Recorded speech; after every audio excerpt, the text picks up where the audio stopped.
The art of magic is a perplexing thing. Only those with the right knowledge, talent, and willpower can truly claim to be the most powerful wizards of all. Dr. Doom, King of Latveria and Doom of the Fantastic Four. And Dr. Fate, DC's defender of cosmic order. He's Wiz and I'm Boomstick. And it's our job to analyze their weapons, armor, and skills to find out who would win a death battle. At first glance, Latveria appears to be a humble nation located in the center of Europe, but within its borders may be the greatest threat the world has ever known. That threat being the malevolent king, Dr. Doom. But Doom did not start out as a king. Born as a Romani, Victor von Doom had a tumultuous childhood. After his mother's soul was taken by the demon Mephisto, and his father died on the run from an evil baron, Doom did what any mad scientist would do, and began making inventions. Like his own robot replicas and Marvel's favorite retcon device, the Doombots. That sounds familiar. The technical wonders he made, while also scamming people, were so great the Empire State University offered him a scholarship. And so began a good old college try by Doom. There, Doom built a device to communicate with his mother in the underworld. But because of a miscalculation that may or may not be thanks to the thing, it blew up in his face. Literally. It's okay, though. After the explosion gave him a nasty scar, Doom ventured to Tibet, where some monks did him a solid and helped him build a suit of armor. Made from a mastery of science and mysticism, Doom's titanium armor goes beyond the wonders of ordinary technology and into the absurd. It's the Swiss Army knife of power armors, complete with electrical blast, a device that scrambles brain neurons, and a laser staff that doubles as a technovirus. At full power, the suit can break through an adamantine coffin, and allegedly contains pieces of the cross that Jesus Christ himself was crucified on. Just in case a pesky Dracula comes your way, which he did. With this suit, Doom easily conquered Latveria and overthrew the Baron who gave him so much trouble years back. Aha! Take that, asshole! Seeing how prosperous his rule was, Doom thought if he could make Latveria better by conquering it, why not make the whole world better by conquering it? Well, I mean, a Panther God did say he should. Too bad he was always stopped by the Fantastic Four. And their leader, Reed Richards, also known as Mr. Fantastic. To put it lightly, Doom frickin' hates him. One time, when Doom was being pulled into hell, rather than try to escape eternal torment, all he wanted to do was burn and scar Reed's face. To Doom, Reed Richards is a man of unquenchable vanity and unmitigated arrogance, consumed by his own ego at the cost of everyone around him. Yeah, I think Doom might be projecting a bit there. Though he has failed many times to conquer the world, Doom certainly has the arsenal to do so.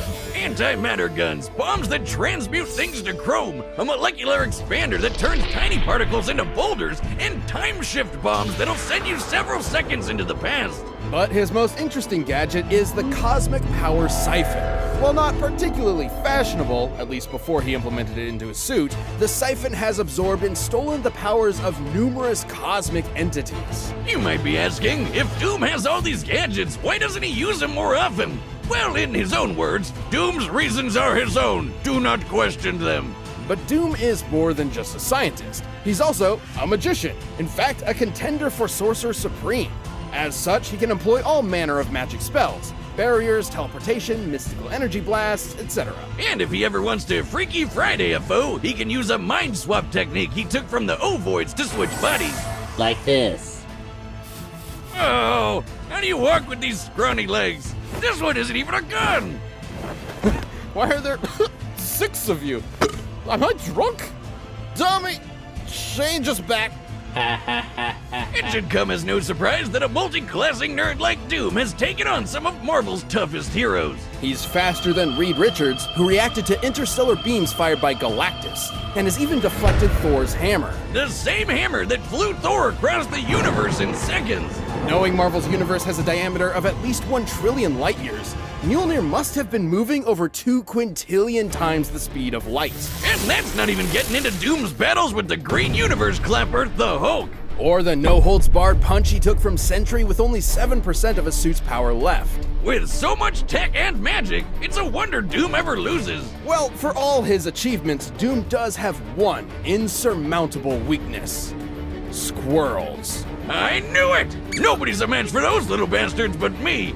But hey, as long as he stays on Bucktooth's good side, he should be alright. He also has a bad habit of just losing godlike power at the worst of times. Like when his control over the Power Cosmic was taken by a plot-convenient cosmic energy-stealing super airplane. Still, Doom persevered and became the God Emperor of everything. Until Mr. Fantastic stole his powers away. Oh boy, if Doom already hated Reed, what did he think of him after that? Surprisingly, Doom's time as a god caused an epiphany of sorts. He looked back on his actions, his ego finally shattered, and in his reflection was left with a desire to fix his ways. So he took up the role of Iron Man of all people, stopped being so world-conquery, and became a good guy. Just for a little bit, don't worry, he was back to being a maniacal would-be conqueror soon enough. Comic book status quo. It seems a literal multiverse-scale intervention couldn't keep Doom from being Doom. Your plan to destroy them has failed, Master. Failed. Dr. Doom does not fail. Tell me, Boomstick, do you believe in fate? I only believe in one thing, Wiz. 18-year, 100-proof whiskey. Well, after accompanying his father on an archaeological expedition in Mesopotamia, 12-year-old Kent Nelson certainly did. Instead of digging up boring old artifacts like tools or pottery, Kent uncovered a 10-billion-year-old god. Too bad waking him up also gassed Kent's dad to death. This slumbering god was Nabu, a Lord of Order born from the very beginning of the universe. While Nabu normally cares little about the universally inconsequential concerns of individual humans, this time was different. Nabu took the newly orphaned Kent under his wing and taught him the ways of magic. Oh, sweet! I'd take a god dad over an ordinary one any day. But really, I'd just take any dad. Though Nabu wasn't too keen on the actual parenting part of the deal, so he just magicked Kent into a full-grown adult over the course of a week. Does that mean he got hit with all those years of awkward puberty all at once? My god, talk about a mood swing. To master the mystic arts, Nabu granted Kent 3 ancient relics. First and foremost, Kent donned the golden helmet of fate. Well, Kent woke up the physical body. Nabu's soul is actually inside this helmet. So when Kent put it on, his spirit merged with Nabu's and they became Dr. Fate.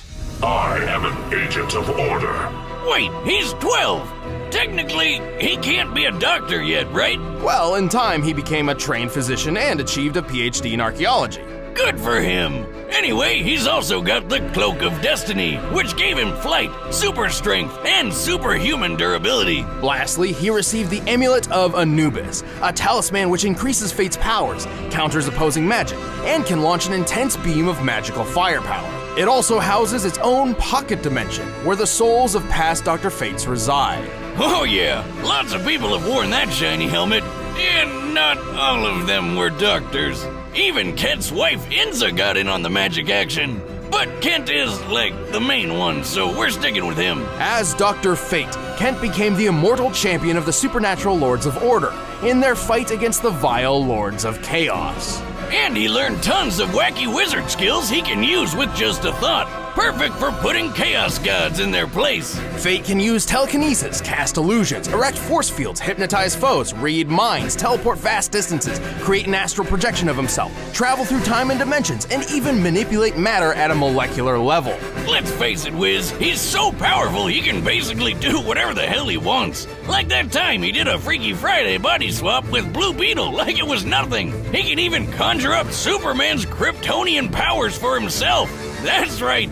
This guy can just decide to be Superman for a day. With his mighty magic, Fate has turned buildings into dust, thrown a planet into a sun, and physically held back the destruction of the universe. The helmet, just the helmet, once flew through space so fast it reached the velocity of God, and then bounced off the edge of the universe. What the hell does that even mean? Fate has regenerated his body from a single thought, withstood hits from the likes of Superman and Ultraman, and somehow survived in a dimension of reality where literally nothing exists. Who the hell is writing this crap? Also, when DC decided to reboot their entire comic line, Fate was one of the only characters to survive the crisis that literally collapsed the multiverse. But he does have one big weakness. The helmet is Nabu, and Nabu is the source of Fate's powers. So if you remove the helmet, he loses his magic. For the most part, Kent does possess some magical ability of his own, like telekinesis and super strength, but he's not even remotely close to the potential of Dr. Fate. And even further from the true Fate. When the souls of a man, a woman, and a god come together, in this case Kent, Inza, and Nabu, they create Dr. Fate's ultimate state of being.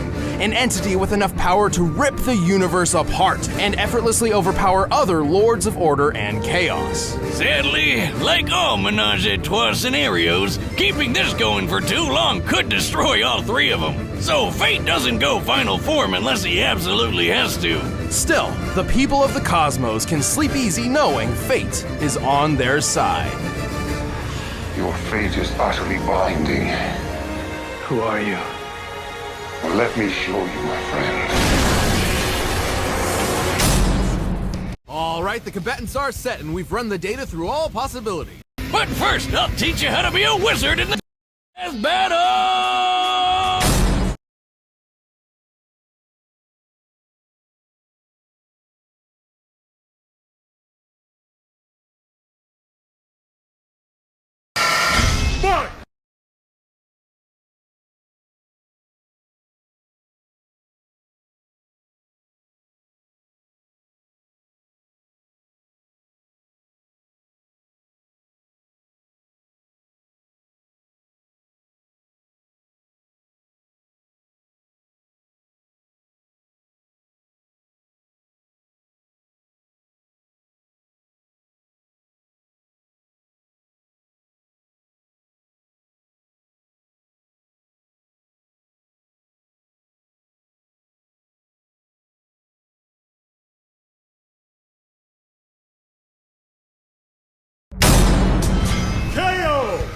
So, don't doctors take an oath to never take a life or whatever? The winner is Dr. Doom.